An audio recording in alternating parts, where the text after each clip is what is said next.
So everyone's familiar with these twist butt connectors for wires.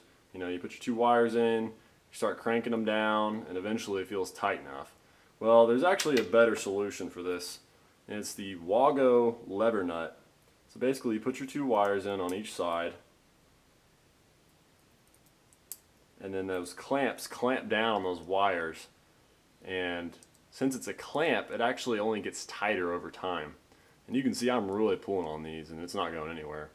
So it's got this clear plastic acrylic so you can actually see where your connections are made within the connector. And then on the ends, it's got a little test port for your multimeter lead, and then there's also a test port here on the front for a multimeter lead. There's also a 3 conductor version and a 5 connector version.